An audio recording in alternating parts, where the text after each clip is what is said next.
2022 NFL award predictions. According to me, these are my picks on who should win each award, and we're starting off with the MVP, and to me, that should be Cooper Kupp in my personal opinion. I believe Cooper Kupp should win the MVP. Had 145 receptions for almost 2,000 yards this season and 16 touchdowns. He made the Pro Bowl as well as first team All-Pro, and in the playoffs, he's been a big reason why the Rams have been successful in reaching the Super Bowl, although these awards only consider regular season. In the regular season, there was no Robert Woods. He got injured, so you saw Cooper Kupp step in. He was the main guy.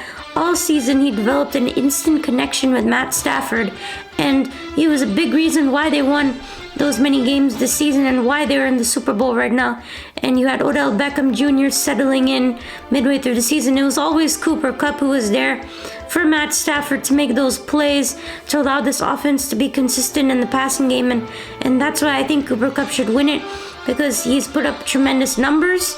And this team is in the Super Bowl. They made it to the playoffs.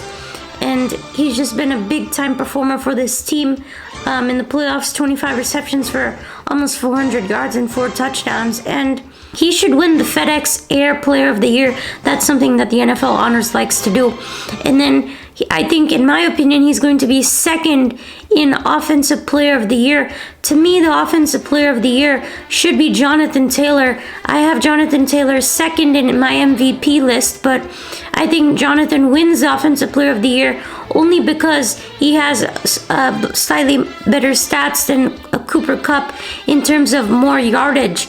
As you take a look at his stats, 330 rushing attempts for 1,800 yards and 18 touchdowns, had about 107 yards per game, which led the league. Plus, he had 40 catches for 360 yards and 2 touchdowns, so 20 touchdowns. You combine it around 2,100 plus scrimmage total yards. He has 200 total more yards than Cooper Kupp, which is why I think Taylor should win Offensive Player of the Year. And take a look at some of his big performances: 185 yards, 4 touchdowns against the Buffalo Bills, had 1 touchdown versus the New England Patriots with 170 yards. Those are some of his big performances. He probably would have been the MVP if the Colts had made the playoffs. Definitely wouldn't be surprised if he does pull it off. Because at this point we understand that making the playoffs shouldn't determine who wins MVP. MVP is who had an amazing season statistically wise, who led this team in leadership, and who led this team to a lot of wins. Jonathan Taylor checks all 3 boxes, and so does Cooper Kupp in an even bigger way. Cooper Kupp and his team made the playoffs. So Jonathan Taylor was amazing. I think it was Frank Reich really not giving Jonathan Taylor the ball enough. And that was why the Colts didn't make the playoffs. They didn't give Taylor the ball enough. And Jonathan will win FedEx Ground Player of the Year as well. And Defensive Player of the Year, long overdue. It should be my man TJ Watt. TJ Watt, he will also win the Deacon Jones Award for the most sacks this year in back-to-back seasons.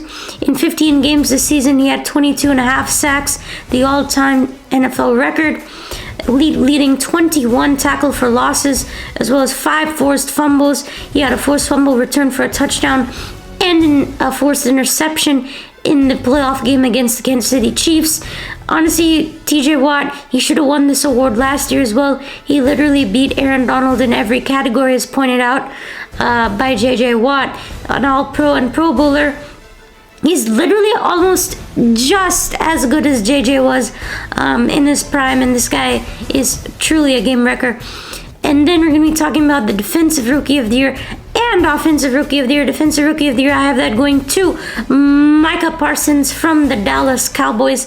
He was an obvious choice for this award. An amazing draft pick by the Dallas Cowboys. He became a star on that defense from day one, and is just so versatile. The speed of Micah Parsons truly is incredible. Won the fastest man competition in the Pro Bowl, man. Come on. He can rush, he can guard, he can also play coverage. He can do everything that you can ask him. Just a monster in every category. 16 in games. He had 13 sacks, 3 forced fumbles, 84 tackles, 20 tackle for losses, 30 quarterback hits, and made the Pro Bowl, and was an first team All-Pro. That's why Micah Parsons is there. And then you have Jamar Chase winning it for the Offensive Rookie of the Year. Jamar Chase has made it to the Super Bowl in his first year. Very, very good for him. Had a record year. Already one of the best receivers in the game. Had 81 catches for 1,500 yards and 13 touchdowns. Had a long reception of 82 yards and is averaging about 11 yards per target. He's going to be big in the Super Bowl against Jalen Ramsey. Let's see what he can do, but easily wins Offensive Rookie of the Year. Coach of the Year, Zach Taylor for the Cincinnati Bengals. Led the Bengals all the way to the Super Bowl when their odds were 150 to 1. Literally not a single soul on this planet had the Cincinnati Bengals reaching the Super Bowl, and yet here they are, 10-7 record during the regular season, beat up the Ravens, beat up the Steelers, beat up everybody in their division, 10-7, won the AFC North, beat the Raiders at home in Paul Brown Stadium, beat the number 1 seed Titans in Tennessee, go to Kansas City, come back down 21-3 in the AFC Championship, and here they are in Super Bowl 56, and Zach Taylor is a great mind, just really cool guy, and really no other choice for this award. Cool guy. Well, who's better than Joey Burrow? Talking about comeback player of the year, it should be Joe Burrow. You know, I was thinking really hard about Dak Prescott for this award, but Joe Burrow, man, after that terrible ACL injury last season, comes back right on time, week 1. And guess what? Joe Cool is in the Super Bowl once again. It's Joe Cool 2.0. How about that? He'll lead the Bengals to a Super Bowl. The man, swag all the way, boys. Full-time swag, Joe Shiesty, want to call him that. Joey Franchise, Joey B, whatever you want to call this dude. Just look at him, man. Look at this picture, bro. Cool. League leading 70% completion for 4,600 yards, 34 touchdowns, 14 interceptions. Even though he was sacked a league leading 51 times, he's 3-0 in his playoffs, 4 touchdowns, 2 interceptions. This guy flat out gets it done. Doesn't matter what the situation is, the guy just knows what to do. And before we finish off, I want to give out a shout out to my man, Jay Reed, Justin Reed. Shout out to my boy. He has been incredible. I interviewed him on my channel recently. You can check that video out. He's the sweetest guy, man. He's super nice. Love this dude. And I really, truly hope he wins the Walter Payton Man of the Year. We talked about the great stuff he's been doing in the Houston community for his nonprofit, Jay Reed Indeed. You can go check that out. Guy's doing great work, and hope he wins it tomorrow. So hope you guys enjoyed. Be sure to hit the like, subscribe, and comment in the comment section who you think should win the MVP, and I'll see you in the next one.